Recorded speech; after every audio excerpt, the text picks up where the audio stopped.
10 დღე წყლის გარეშე დიდი დიღმის მეოთხე მიკრორაიონის მიმდებარე დასახლებაში მცხოვრებ 200-მდე ოჯახს Georgian Water and Power-მა წყლის მიწოდება შეუწყვეტა. მიზეზი უნებართვო მიერთებაა.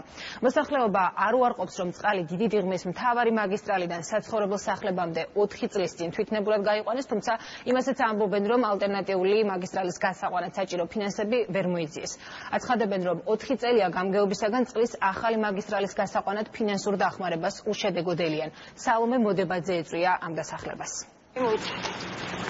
ყოველდღე 5 საათზე მიწევს დილით ადგომა ასე, რათა ამოვიტანე რეზერვიდან კორპუსების რეზერვიდან წყალი. მე-10 დღეა ლიანა კობახიძეს სახლში სასმელი წყლის მისატანად 9 კილომეტრის გავარდეში რამდენჯერმე უწევს. მარტოხელა დედა ცხრიანთან იმ პრობლემებზე საუბრობს, რასაც წყლის შეწყვეტის გამო ყოველდღიურად ეწდება. სადილს ამზადებ ხომ? წყალი გჭირდება, ჭურჭელს რა რეცხვა უნდა ყველაფერს ამას. არსებობს კიდე ტუალეტი, რომელიც უნდა ირეცხებოდეს.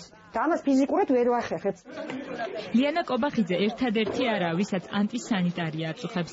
დიდი დიღმის მეოთხე მიკრორაიონის 29 კორპუსის მიმდებარე დასახლებაში მცხოვრებ 200-მდე ოჯახს ერთ კვირაზე მეტია Georgian Water and Power-მა უნებართვო მიერთების გამო წყლის მიწოდება შეუწყვეტა.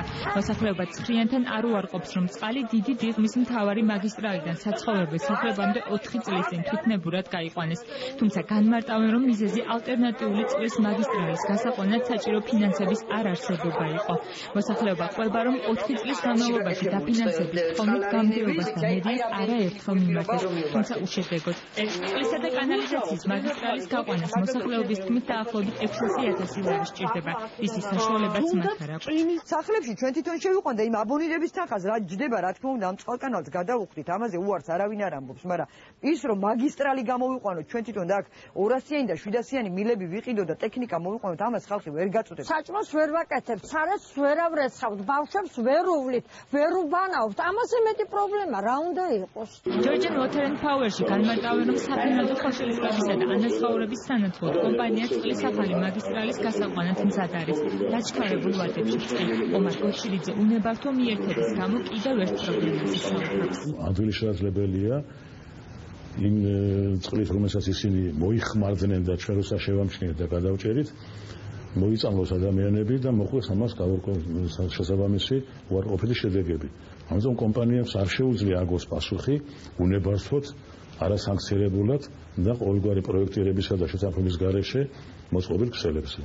საქართველოსა და მიმდებარე ქუჩების მოსახლეობის პრობლემაზე დღეს ცხრიანმა საბურთალოს გამგებელსაც მიმართა.